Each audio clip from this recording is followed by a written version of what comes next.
Oh, how's it going, everybody? Welcome back to another post game live presented by Queen Anne Beer Hall.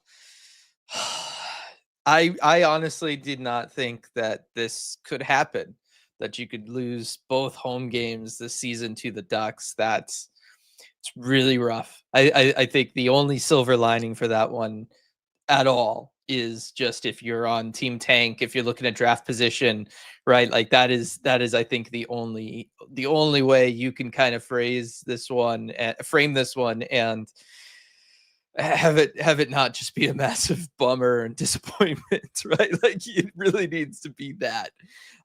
Because losing both home games to the Ducks is rough. This one maybe a little less rough than last time, but still 6-4 loss, got caught playing that back and forth free flowing kind of game, and you're able to get away with it more so against this Anaheim team than you were able to last night against the Edmonton Oilers. But the bottom line is the Kraken are not really built for it.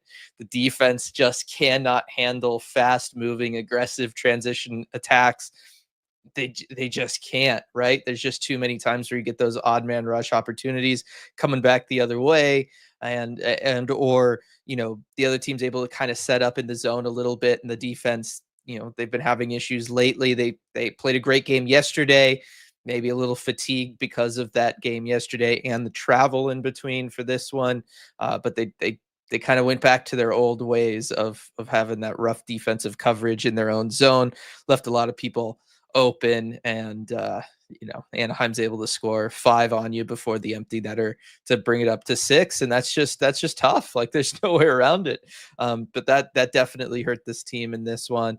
That, and you're able to pick up a power play goal, that helps, but the other two power plays maybe a little rough, and just not able to score enough on your own transitional attacks, that if this game is going to turn into a back and forth affair, it just feels like the Kraken are always a little bit behind on that one, and they're just not able to necessarily hang with everybody else. Before moving on to the super chats, again, want to mention Queen Anne Beer Hall, wonderful sponsor of these post game shows after each and every single game. Been with us basically from the beginning. Once we were big enough to have a sponsor, Queen Anne Beer Hall has been with us, and definitely appreciate them. And as RJ said at the end of post game yesterday, only a couple days left to get Burger of the Month for January, which is that chopped cheese that RJ loves and has gotten a couple. And several community members have reached out and said how much how good it's been. So definitely go and check out Queen Anne Beer Hall at either of those locations and check out that Burger of the Month while it's still there. Sean kicking us off with the super chat. Bros, I'm straight up not having a good time. I know where you're coming from, Sean. I think a lot of us are in that boat, right? Again, we can find the silver lining of draft position and whatever. We're still in January though. Like it's so disappointing to have to kind of fall back on that as that kind of like emotional safety net after games like this. Like I said, I think there's no way to put it other than it's disappointing to lose both home games to Anaheim. Anaheim's not a great team, right? And to drop both games against them in front of your home crowd is extremely disappointing. And I'm really bummed for that. I'm bummed for people who had to be there for this one, especially if you were also at that first game against Anaheim earlier this year. Oh, those have been some rough games. So I know where you're coming from, Sean, and I think a lot of us are in that camp as well. Schultz power play looked meh, which is an improvement on awful. That is true. I mean, there is an element of, there is stuff that worked for the Kraken in this one, and then there's stuff that showed some signs of improvement, the power play being one of them. Like I said, you do get that one goal from Shane. It's a great one where you get the moving screen from Capo Caco, although I would like a more consistent screening presence on the power play. I talked about this on the game chat on Discord kind of throughout the night, but too many of these power plays, they're just not really screening the goaltender, or you had times where like Jaden Schwartz would be screening the goaltender and then the puck's going to come and he wants to be in position to tip it and he'll step to the side and then be in position to tip it, but he does it maybe a little early. So Dostal is just then able to see the puck come all the way in and grab it. I think that's something that they needed a little bit more of. But on that one power play goal, you're able to pick up. You do get the moving screen from Kako. And then because of that, Dostal is not able to handle the puck completely clean, coughs up that rebound, and Shane is in the perfect place to scoop up the rebound and score. Great to see him get another goal. Great to see him get another power play goal. That's obviously where most of his production on the goal scoring side of things has been this year, but he's been pretty consistent there. And like I said, it's great to see him continue to have that success and for him just to get something going for this team on the power play, because it's just been a struggle, right? But today it did look a little bit better. Like I said, I just like maybe a little bit more of a consistent screening presence. And then Edward with the super chat, terrible result, absolutely unacceptable. Not what you want to see. Kraken must do better. I mean, I'm with you, right? Like, again, and there will be like positives that I could mention later and stuff, right? I know, not everybody wants it to be all negative, but when you're facing a team like Anaheim, who, you've been kind of trading positions down at the bottom of the Pacific Division. Obviously, San Jose is the bottom, but as far as that second to last position in the Pacific Division, you and Anaheim have really been trading back and forth that position. You got to have games against them, right? And you win the first game of the year against them in Anaheim, you take that one, but to lose these next two at home, it's a team that you should beat. Like, there's just kind of no way around it, right? Given the amount of talent that this team has on paper, they should beat them. The amount of talent that this team has in terms of, spending, just like you massively outspending the Ducks, right? Like, you should be a better team then, right? Like, that's kind of the logic, right? But it's for whatever reason, it is just not the case. Like I said, it felt like a lot of what the Kraken did yesterday that was so positive when they played up to the Oilers level, they really just did not have tonight, and they very much played down to the Ducks level and then even below that for significant portions. Yesterday, they did such a good job, right? I talked about it. I was so happy to see it after yesterday's deep dive, the defense in the defensive zone. They were playing that solid 5-man unit. They were collapsing in, keeping the Oilers to the perimeter. They were making sure that guys weren't able to get open net front and be right there in their faces. They were taking away passing lanes so that the Oilers couldn't take advantage of things coming off of the rush, right? They weren't able to attack in transition as much because all of the Kraken kind of knew what passing lanes the Oilers were going to want to go for. None of that existed tonight against the Ducks, right? Like, from the very beginning with that very first goal from Troy Terry, it's just a classic, like, Anaheim's in transition, defense breaks down. You're able to get that really beautiful pass from Ryan Strome over to Troy Terry. Troy Terry's able to bury it. They're on the board. You come back, you get a couple good ones, but then Cutter Gauthier kills you in transition again. Like, the defense was just not prepared for the game to kind of turn into this track meet back and forth game. And, we know, and we talked about this yesterday, like during the live game commentary, during post game, Kraken do not excel at that. That was what, that 12 minutes in the second period yesterday when the Kraken were at their worst. That's what the game became. Kraken have to do a better job of not letting other teams bait them into that style of game. They have to make sure they're the ones going out there and trying to dictate the pace of play. Slow it down when you're in the offensive zone. Slow it down on your rush if you have to, if that's what's going to kill the momentum of that back and forth, right? Obviously, you want to be able to attack with speed.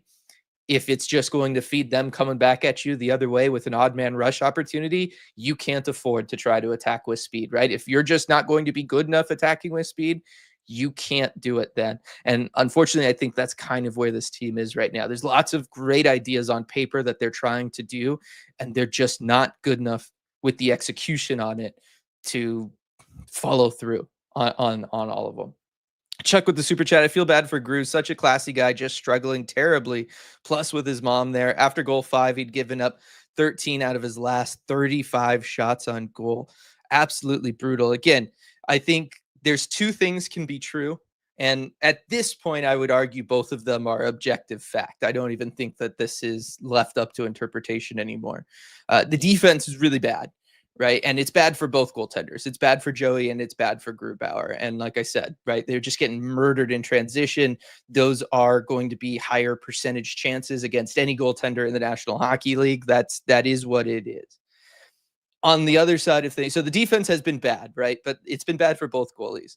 On the other side, Grubauer has also been like at best fine. And you've got Joey this year playing at an elite level, and then Grubauer playing, at best fine or below average. And the bottom line is, behind this Kraken team, fine is not good enough, right? Below average is generally never good enough, but certainly even if you're just playing fine. And I thought Grubauer was actually fine in this one, right? Because again, you have all these transition chances. You've got like guys wide open on power plays for one-timers that are scoring against you. These are goals that we see go in on Joey as well.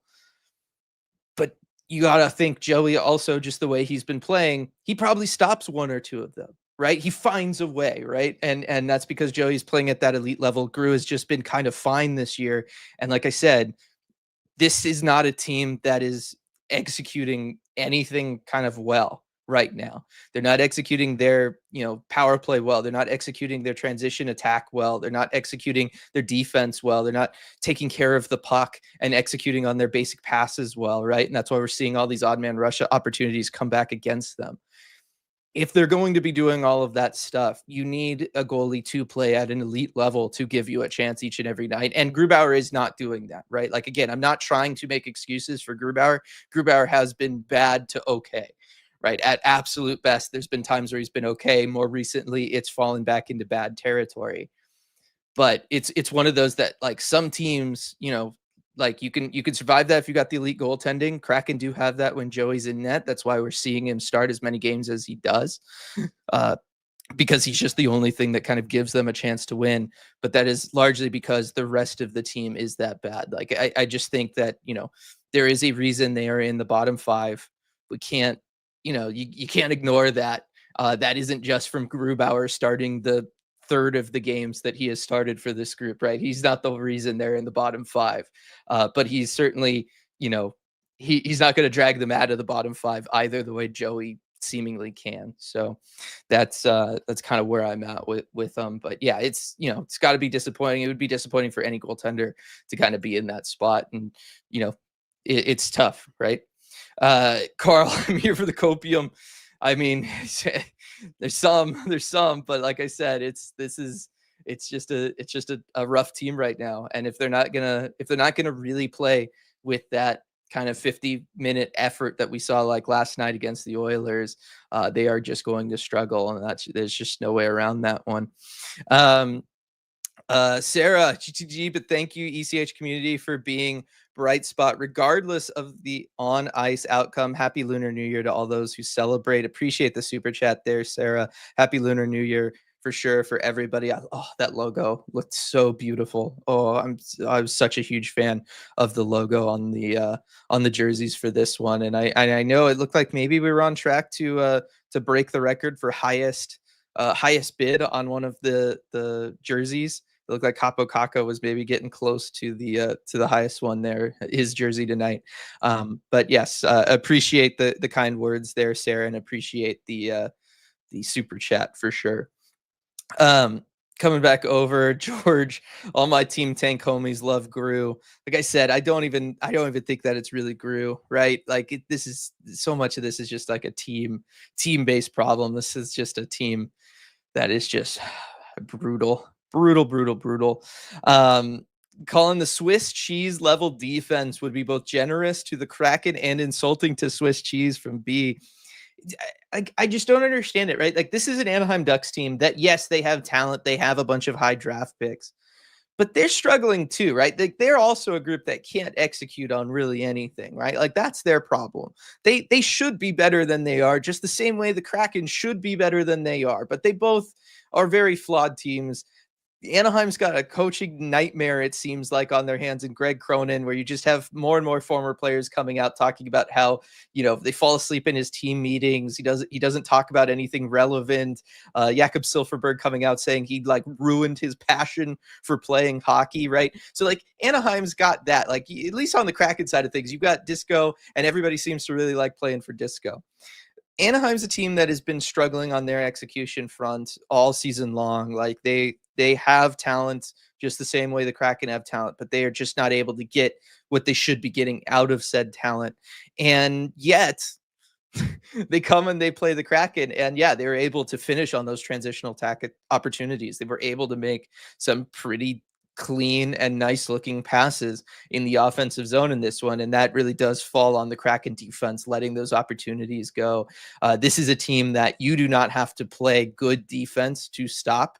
Right, the rest of the NHL has shown us that Anaheim has greatly struggled this year. But you can't play bad defense and expect to stop them. Like, they do still have skilled players. They are still an NHL team. And unfortunately, the Kraken defense just did not show up the way they showed up last night at all. You play the way you did against Edmonton yesterday, Anaheim maybe gets one goal, right? Like, but you play this defense, they're going to score a lot more. And they did. And that's just unfortunate. Be also, though, Canner 200th NHL assist. I like that. Yes, congrats to Jared McCann for picking up that 200th assist. That is a nice accomplishment there for him for sure. Kyle, not to be all doom and gloom, but would this team be drafting first overall without Joey? I don't know that they could find a way to be as bad as San Jose or Chicago, but I do think you're looking at top three for sure without Joey Daccord. Joey Daccord has absolutely given this team a handful of wins that have kind of make up that difference when you look at like Buffalo, Nashville, as far as like their wins, games that are giving them 2 points in the standings. They're at 19 and 18 respectively. The Kraken are at 22, right? Like that feels like the Joey Daccord difference. I don't know that Joey is responsible for enough to get down below like Anaheim, or I mean, San Jose, excuse me, at 15. Like I don't know that Joey's been, is that big, but yeah, they're definitely picking top three if they don't have Joey Daccord for sure. Fusion makes Kraken lose a messy, goofy game, and Mark Stone just broke Miro Heiskanen's ankle. Literally, this has been a very melancholy evening of hockey for me. Oh no, I did not know that. That is absolutely awful. Poor Heiskanen there. That sucks. I'm gonna have to go look at that after this one. Chris, did I hear the Kraken are 0-8 in back-to-backs? How can a team be that unconditioned? I don't even think that it's a condition thing. Like I feel like some of it isn't the condition. Like they were able to go out there, and I felt like they were able to match the Anaheim energy. They were able to do the back and forth skating thing, right? Kraken were able to get some of those goals on transition. I feel like it's more of like the mental side of things, where again they just weren't. They didn't have the same mental focus that they had yesterday against Edmonton. Right. And that's the difference in this one, right? Like I said earlier, if you play that defense that you played yesterday, you're fine. If you have that kind of consistency game to game, I think you're fine in this one. They just didn't have that. And so maybe you can call that mental conditioning, but I do think that there's something to it on that side of things. Like I feel like it's more of a mental thing rather than a physical thing when it comes to them being, them struggling with the second half of the back-to-backs. Lindsay Death Taxes and Shane Wright scoring against Anaheim. He does absolutely love scoring against the Anaheim Ducks. He really, really does. Michael talking, what's with that lazy pass by Dunn? Those are the kinds of things I'm talking about, right? Not taking care of the pucks, not executing on your breakout there. It's a pass that, I see what Dunn is seeing there. He does have his forward to move the puck up to, but at the same time, you got to know that you've got Mason McTavish just standing right there, right? Like he is right there. It was not hard at all for him to just kind of take a single stride and be there. Like you've got to make a better read there. If you're Vince Dunn, Vince Dunn has had issues with some of those reads here lately. We talked about it yesterday during the live game commentary. We talked about it on the podcast yesterday. It has been a struggle for him. And yeah, the bottom line is that's just not a play that you can expect to get away with at the NHL level, right? Like you just can't. And it's just, like I said, those are the things where the Kraken are just not getting it done. They're just not playing well.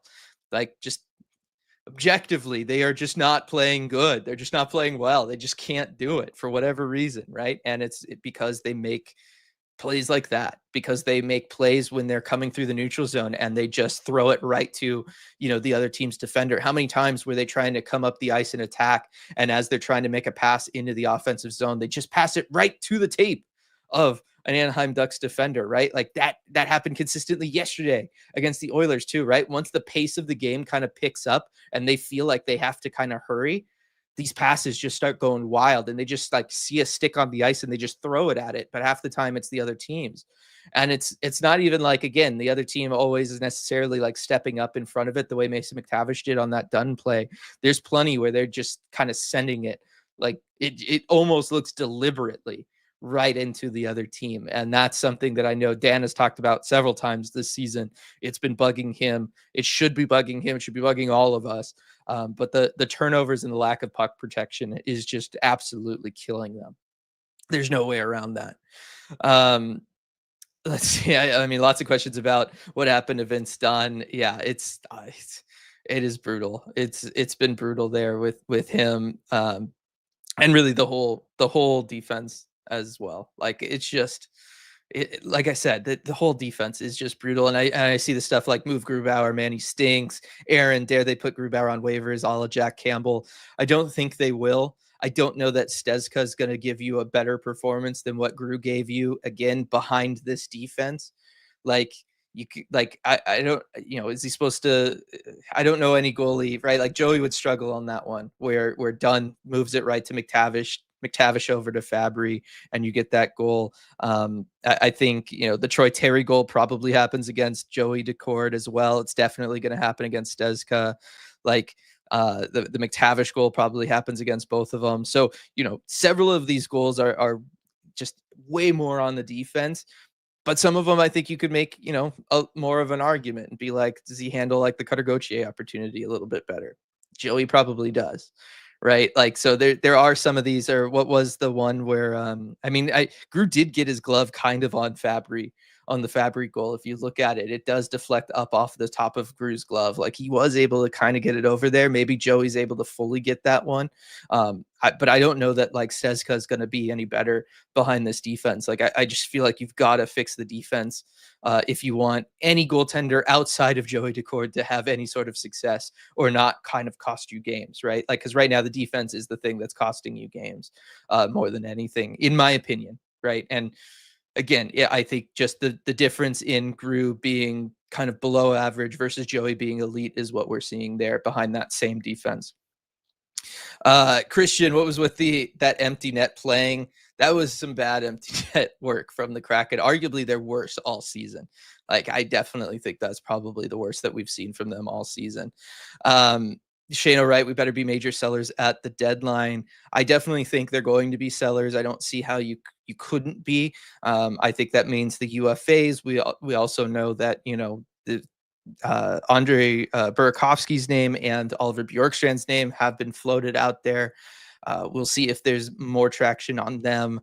I don't know really what what circumstance would lead somebody to wanting to pick up Burakovsky unless Burakovsky really gets going here. But I would think, Oliver Bjorkstrand has value and people would want him. So we'll see if they sell off him, maybe work to free up some more cap space, all of that kind of stuff. We will see. Jason, I don't know what we can really say. The defense can't handle the rushes. They're so rarely around when the team is rushing.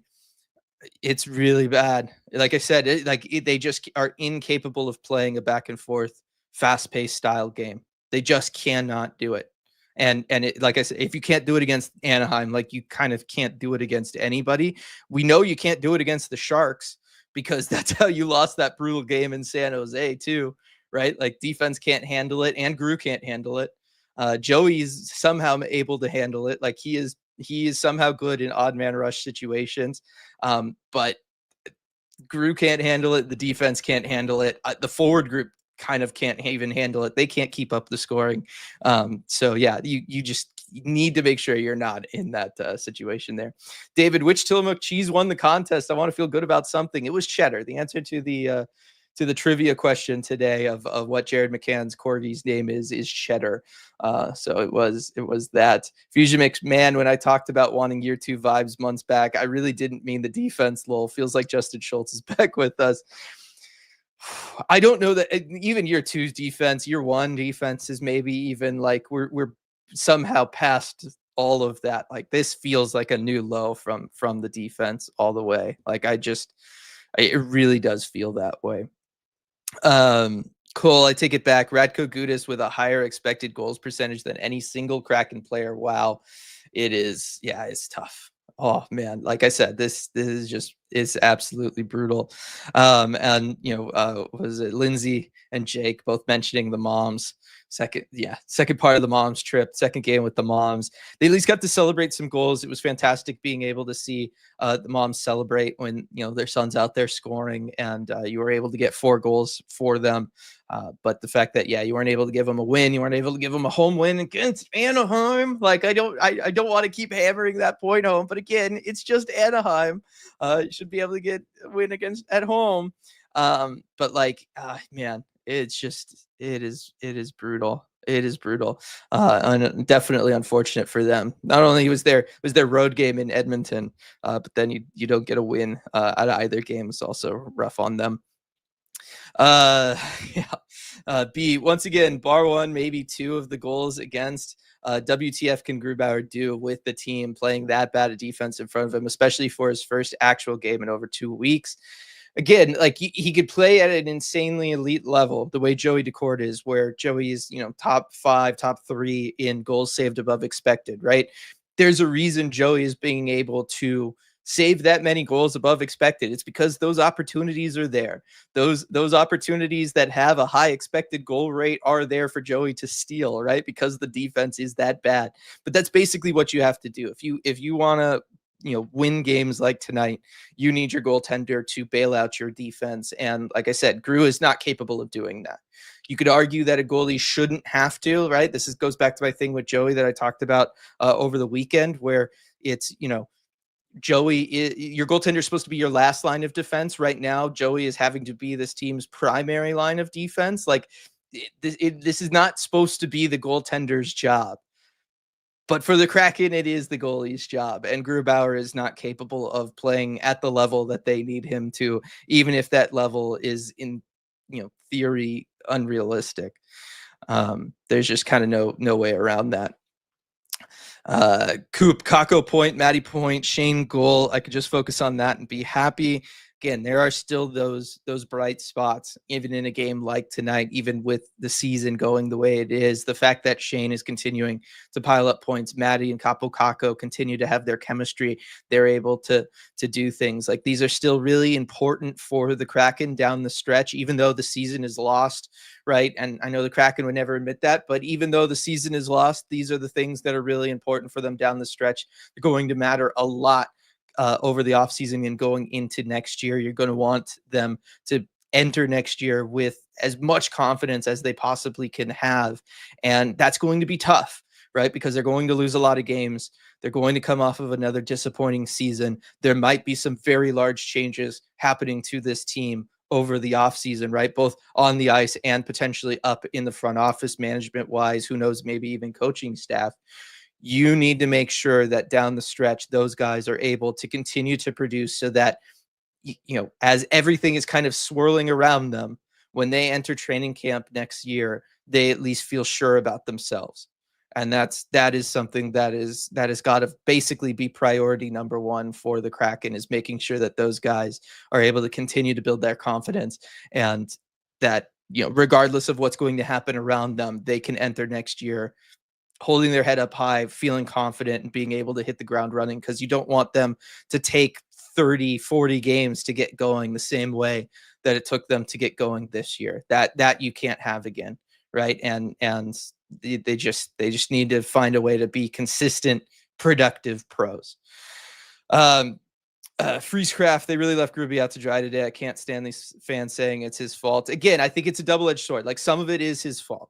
There are some of these that he can be better on, but it's not all his fault, right? I don't like or agree with the idea that it's all on Philip Grubauer, and that it's just Joey's good, Gru is bad. No, the defense and this team are really bad, and Joey's just able to overcome that. But for me, it speaks more about Joey's ability than it speaks against Grubauer's ability.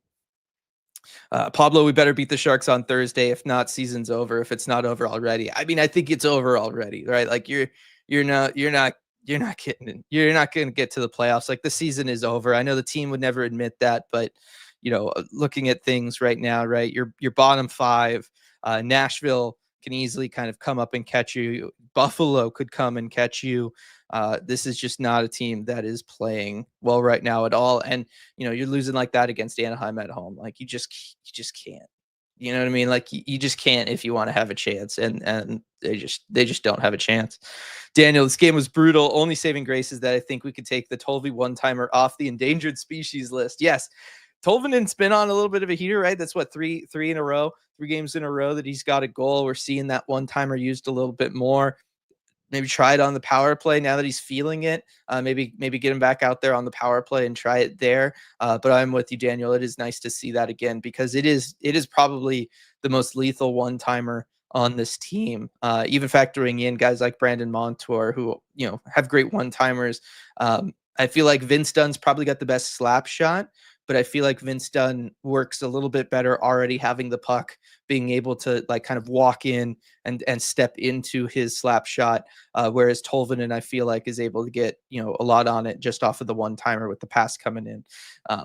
It's very much splitting hairs. Both fantastic players with those shots, but that's kind of how I see it. Edward, it's no chopped cheese, but I did get to enjoy a 19-cent cheeseburger from Dick's Drive-In, so the evening wasn't a total loss. Yeah, I mean, that's as close to free as you're going to find in today's modern world for food. So, especially fast food.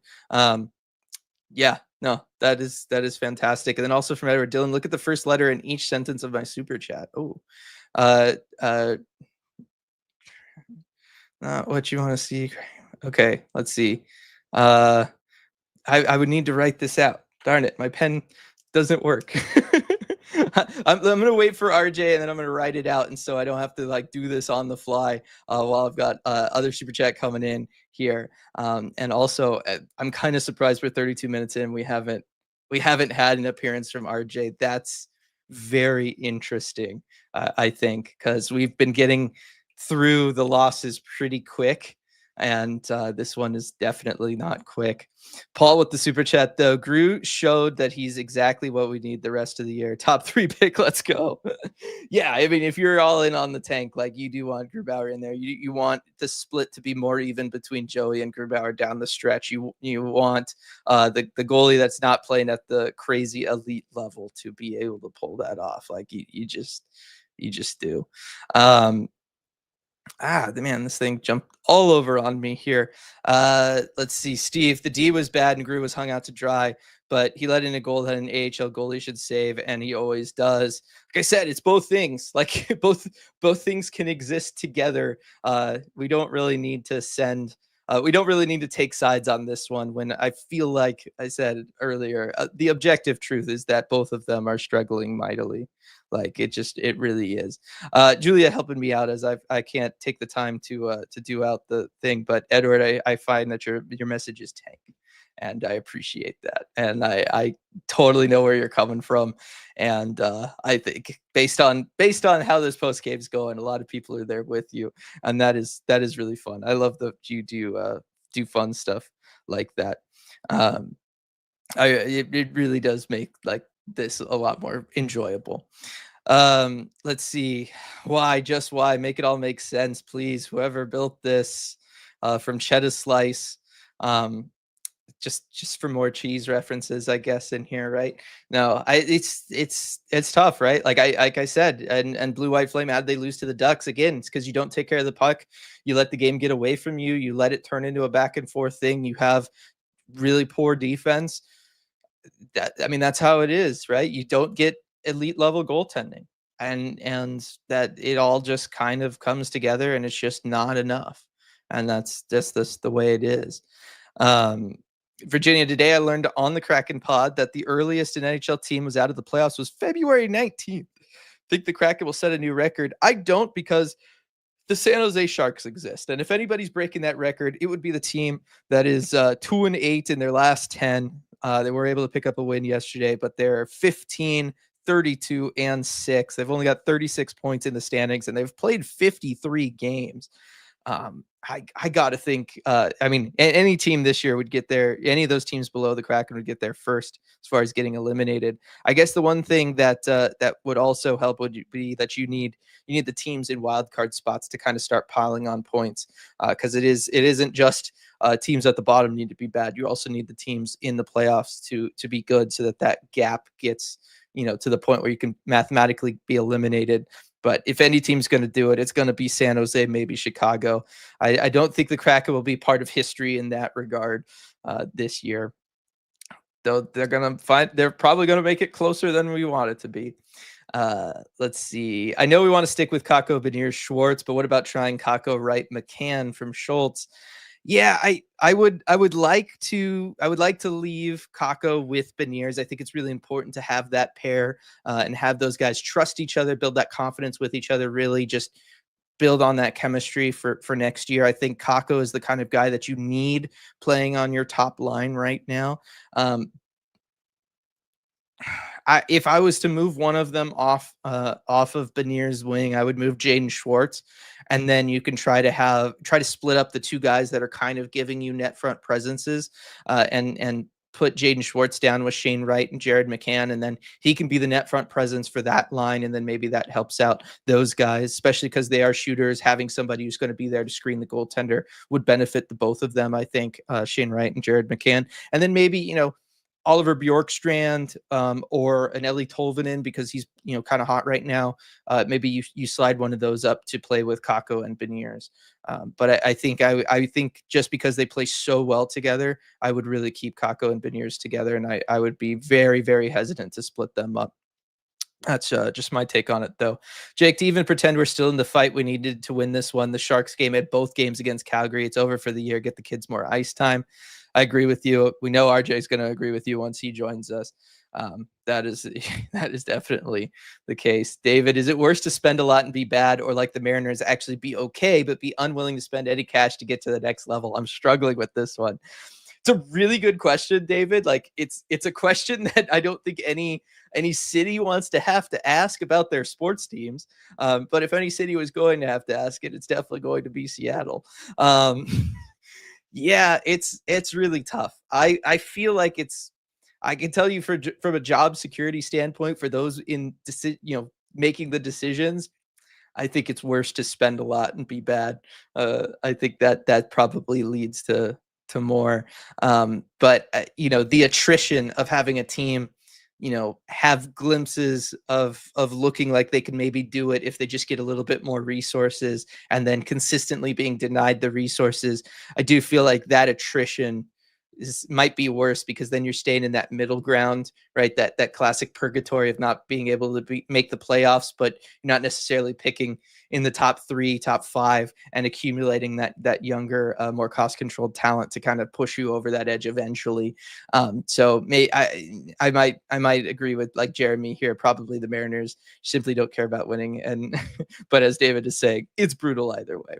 It is definitely brutal either way. Daniel, can we please get a better plan for zone entries than one guy skating right into the teeth of 3 guys? Here's the problem. Every time they make a pass on a zone entry, they just turn the puck over. And so I'm with you, Daniel. Like, they absolutely need to get away from just kind of running into a wall of the other team. But every time we see them try to do something different, like literally the only time they can enter the zone remotely clean is off of a dump and chase. And so I know that's like everybody's least favorite thing in the world. Nobody likes the dump and chase. But honestly, I think that is their best path forward right now, because they're like you said, they're running into guys, and they're not able to break through them. They're not able to dangle past them. They're very committed to wanting to bring it along the boards, where they just take, you know, half of the game away from themselves because they're just pressed up against a literal wall. I don't know why they're so obsessed with the along the board zone entries. I would maybe try to not do that. It's very easy for a defense to box you in there, and that is happening. But at the same time, you also got to be better about passing the puck at the blue line and entering the zone with it. Whether it's you need to wait a little longer to pass the puck, or you need to pass the puck sooner in the neutral zone. But right now, they have so many turnovers when trying to pass as they're crossing crossing the blue line and getting into the offensive zone. And it's just killing them, because those are the ones that it's really easy for the other team to turn around and get those odd man rush opportunities for you, because you've got 3 or 4 guys from your own team really committed to heading in that direction. That other team still has at least 2 of their forwards coming back on the back check, right? And they're already behind you. You make that turnover to a defenseman who's still facing, towards your zone, and they're able just to kind of quickly move that puck up against you. We saw it several times tonight, and it is just so deadly in today's NHL. Even bad teams like Anaheim are going to have guys that can absolutely capitalize on those opportunities. So I'm with you. They need to find something better, but honestly, right now, just like with, in the defensive zone, I think they just need to play a very simple, controlled, collapse it to the inside, give up the outside.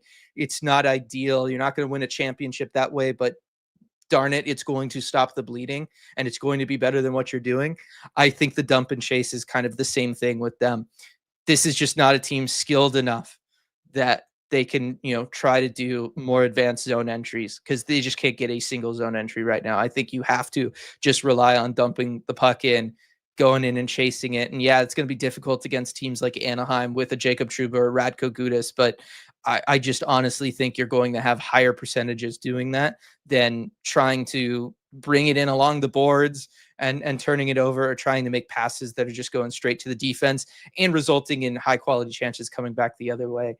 And again, it's like, these are calls that you don't want to have to make if you're the coaching staff, but given the way the team is executing on the ice, I just think that we're there, and you just have to make those calls.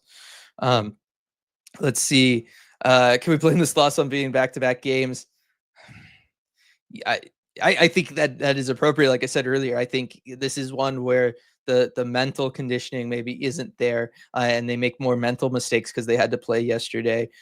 So in that sense, yeah, I think we can blame it on that. Kylie, I just feel bad for Gru, really. He'll take the hit for the game with the general public like he always does when it's more than just him. Yeah, like I said, he shouldn't be spared from it, but he shouldn't be the only guy taking heat from it either. That is definitely true. Amanda, was the D this bad last season? I feel like it wasn't, but maybe I'm not remembering since it got so messy at the end. I don't think it was. Like, I really don't remember the D making some of these mistakes. They made a lot of mistakes. Actually, now that I'm thinking about it, maybe they were this bad. They were bad in different ways. They had 2 defensemen at home a lot more last year, and they would still find ways of making mistakes. Like, Adam Larson was atrocious last year. Like, he's been not great this year, but he is still a step up from where he was last year.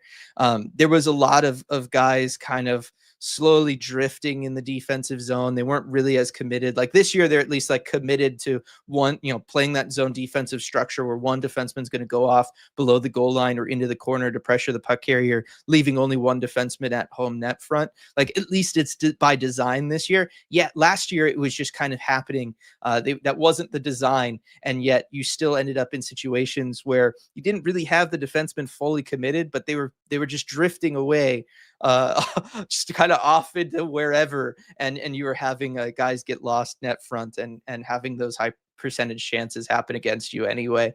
But it is definitely rough. Steve, the coach who runs the power play, seems to be getting a pass, almost like it's taboo to talk about. If you're, I don't know if you're referencing Jess Campbell. Jess Campbell is one of the 2 coaches running the power play. Bob Woods is the other one. I mean, we talked about it yesterday. The power play, it's got a lower percentage than last year. It was not good last year. So I do think that needs to be talked about. I did say it, though, every year that a power play is under, a new coaching staff, it does take a step backwards. It is very common for the worst year under any coach on a power play to be that first year. That is like the way it goes. But no, I don't think that it's anybody should be getting the pass there. It's just been, there's been a lot of other things bad worth talking about as well. And speaking of, I would assume, some bad things being talked about, RJ, what did people have to say? Because you're joining us arguably later than, or just about as late as ever. Yeah, I'm sorry, Dylan. This might be a new record here as far as the latest to join. And I mean, really, it was pretty short answers from the players. We only talked to Brandon Montour and Ellie Tolvanen, but it was a solid maybe 25 minutes or so in between them finishing and Dan Bilesma starting to speak. There was just a long wait in between that. So that's what caused the delay. But Yeah, the vibes in the room and among the players that we talked to, it's not good, and it's different than in previous losses this season, right? Talking to Brandon Montour, who usually after a loss like this, I'd say, he's more on the kind of angry side about it. He wants to go do something about it. You kind of sense that energy, right? In this one, he felt a lot more defeated than usual and just talked about, and just with this kind of look on his face, just, breakdowns that end up in the back of our net. Like, and he said that it just feels like every time they make a mistake, it ends up in the back of their net, and then paused for a second, or our goalie has to make a big time save. And they just seem defeated by the way that's kind of all going in on them. I mean, personally, I think a lot of that is deserved given the level of breakdowns and the level of play. But Ellie Tolvanen also talked about it too. And he seemed kind of it felt like going right back to the end of last season, at the end of season pressers where the players were out of answers. And he, of course, he said, it's managing the puck, it's defensive breakdowns, it's that stuff. And he said, it feels like we have to keep talking about it over and over again.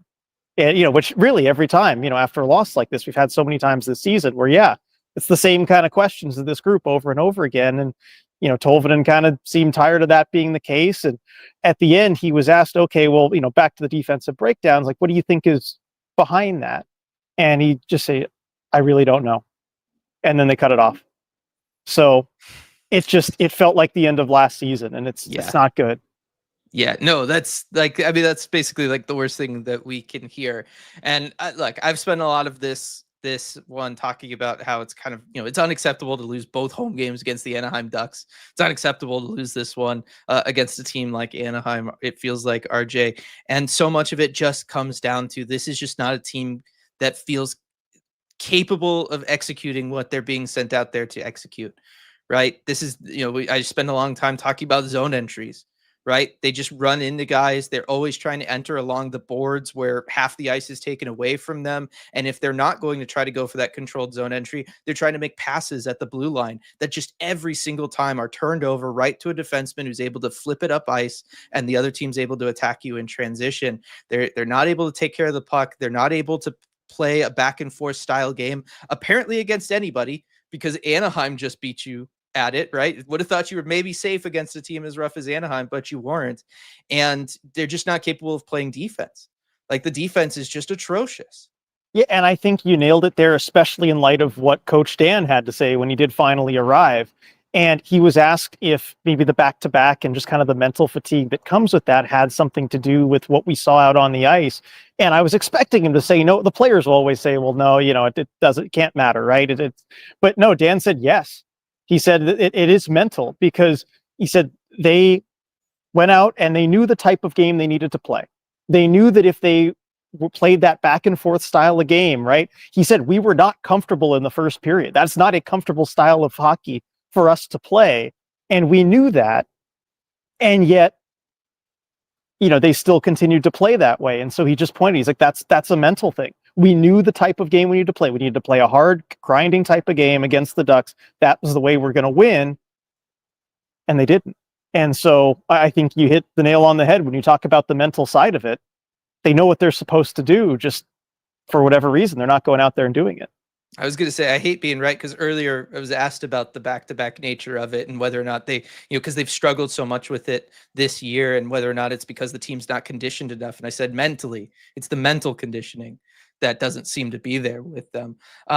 It's just so brutal right now, the way they're playing, RJ. And like I said, all of those points that I talked about. The other side of it is Grubauer, right? It's another start for Grubauer where he allows 5, not a ton of shots. Again, the defense was atrocious in front of him, right? The other team is being able to get multiple odd man rush opportunities. They're able to make fantastic looking passes that look very clean in the defensive zone to find guys that are just left wide open for one-timer opportunities, or to just be wide open in the case of Troy Terry on the very first goal, just wide open in the slot. Troy Terry, and that's probably a good idea. You'll survive that. But on the flip side, right, like, the defense is only so much of it. Grubauer also struggling, right? And I kind of, my line of the night on Discord, and I used it earlier, is Joey is playing at an elite level. Grubauer has been fine at best, but behind this team this year, fine is not good enough, right? Like, this is not a team that you can just be okay or slightly below average and the team can kind of help you get away with that. This is a team that you basically have to be doing what Joey is doing, which is you have to be playing at an elite level if they're going to have any chance to win at all. And Grubauer just doesn't seem capable of playing at that level. Well said. And that's why I was talking about it on the podcast. I really think of this stretch of 8 or 9 games. The Kraken don't have a single win at it if they even just have average goaltending. They need that elite goaltending. And Grubauer, whatever you think of how he's not playing at an elite level. No one's going to argue that. I mean, as far as what Dan had to say, he said, we hung him out to dry.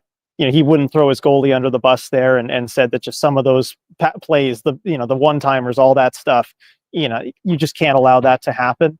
But I felt like this game was just the perfect encapsulation of the way that Philip Grubauer has been playing, where the team in front of him is just horrendous. And there are a few goals that just not his fault at all, because no goalie is possibly going to stop it.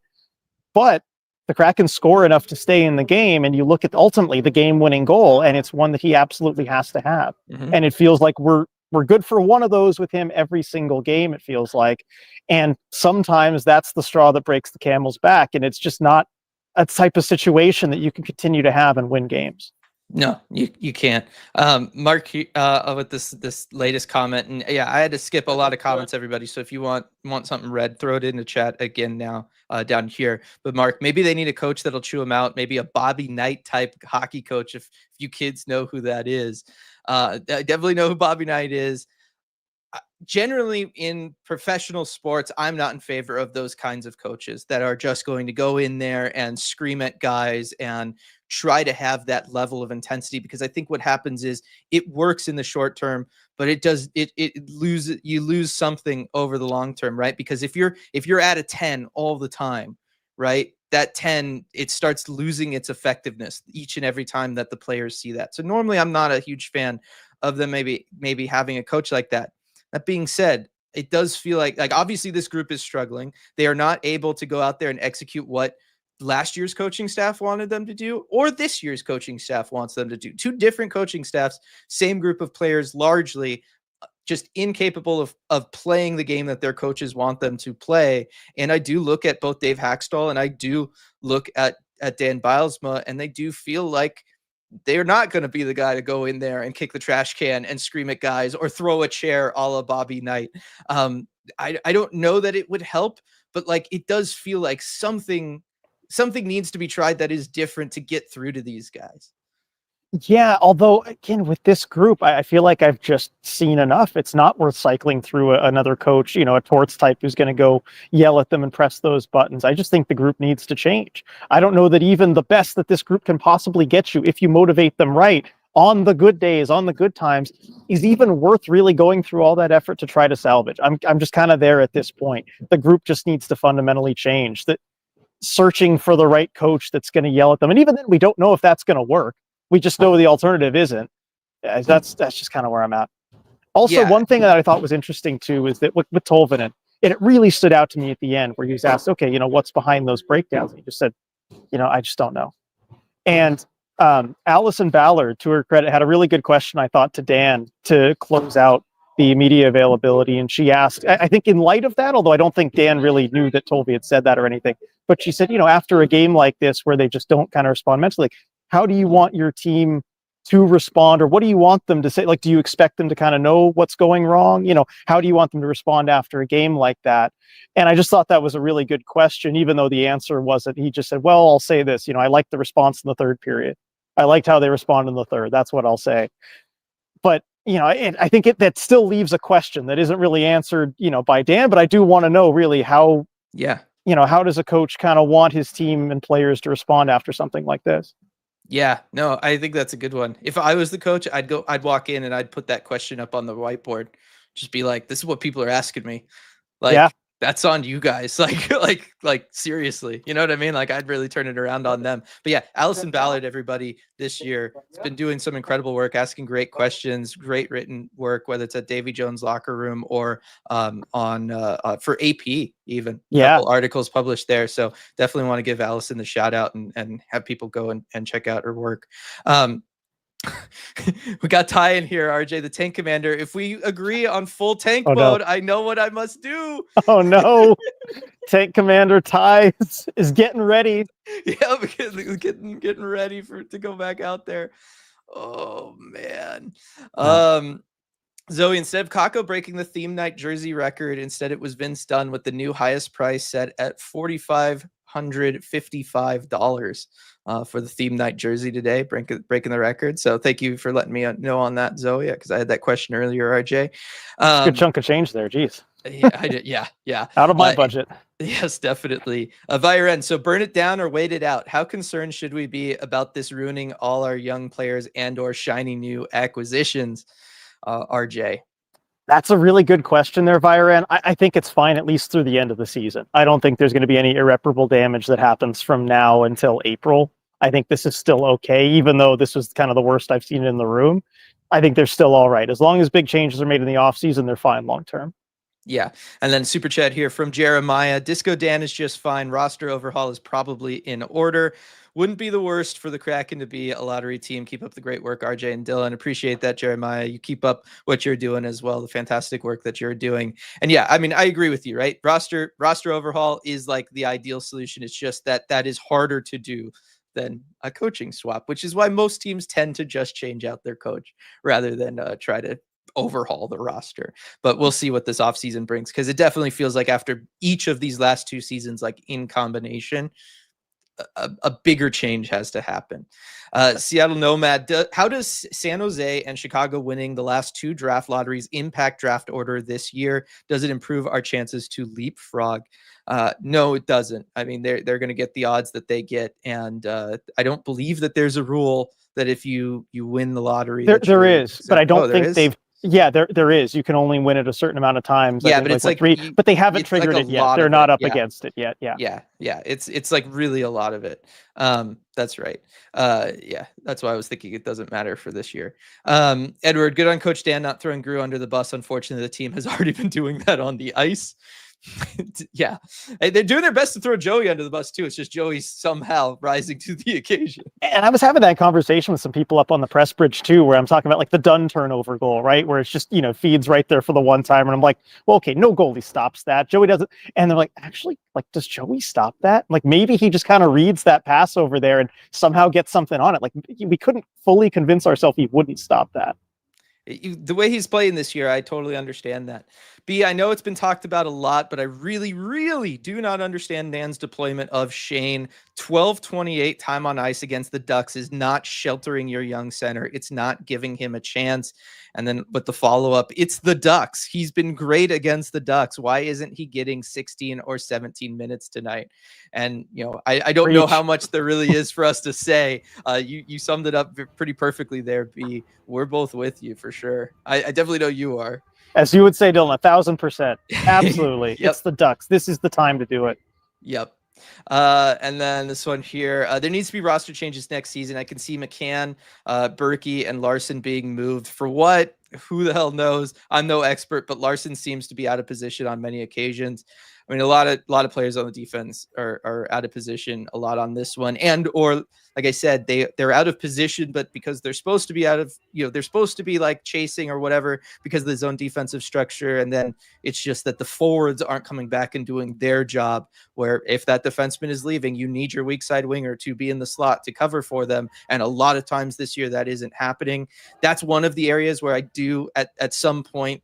I think like the coaching staff has to do something, right? Like there's a point where it flips from the players just don't seem capable of executing to, well, if they're not capable of executing, you need to change what the game plan then is to something that they can execute. And I'm kind of there with the defense, RJ, and I'm really there with the zone entries too. I just think like you've tried it.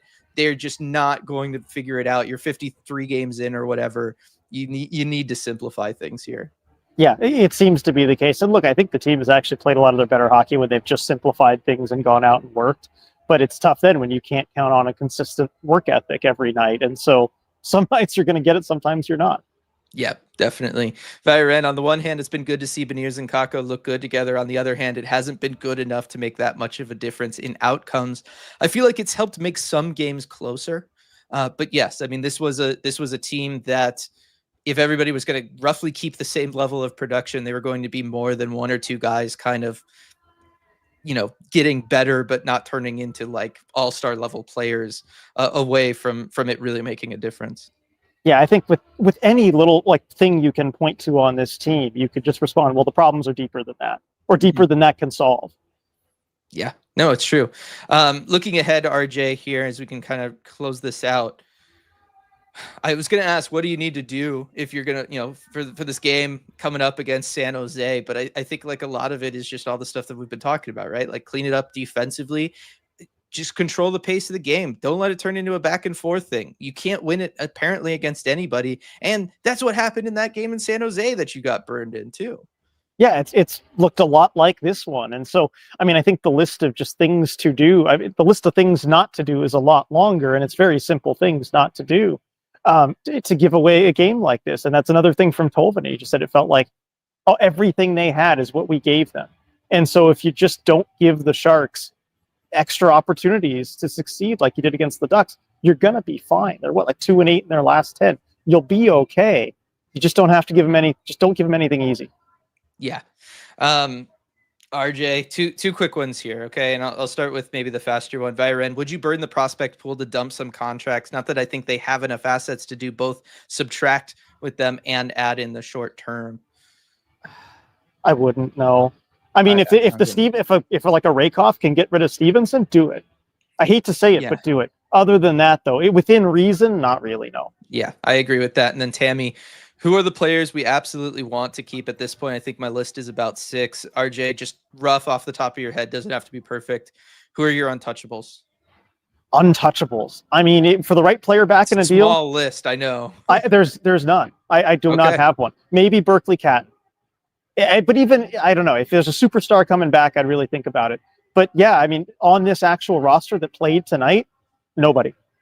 Yeah, no, I mean, I kind of feel, I think the value of having a younger defenseman in Riker, maybe you keep that and you move a Vince Dunn or a Montour, right? That's true. Yeah, Riker. That's like a better spot. I'm with you on Berkeley Catton. And you know what? I've seen enough defensive acumen from Matty Beniers that if I can get a superstar back for a Shane Wright plus, I would do that and have Matty be a second line center. I think then you're talking about really being a competitive team. So I would have Matty on that list for me. But it's with the caveat of you need somebody who's going to then be your guy driving. Right, like if Barzal is available, then you trade. Yes. Yeah, and then you have that 1-2 punch, and I think it really works. So, but yeah, it's a very small list, That's gonna, I think, do it for this post game live. Appreciate everybody for showing up today, everybody for sticking with us through this one. I know it was a tough one. There's lots of hard truths needing to be talked about after a game like this one, but really appreciate from everybody. Appreciate all the super chats. Appreciate Queen Anne Beer Hall for sponsoring us as always. And again, that chopped cheese, the clock is ticking. Just a few days left, so go check it out and get yours if you haven't already. And if you already have had one, then you probably loved it. I know you loved it, and just go get another one. Like, it's fine. You give you permission. Go. You're allowed actually to go and get multiples. So thanks everybody for joining us, and we'll see you all next time.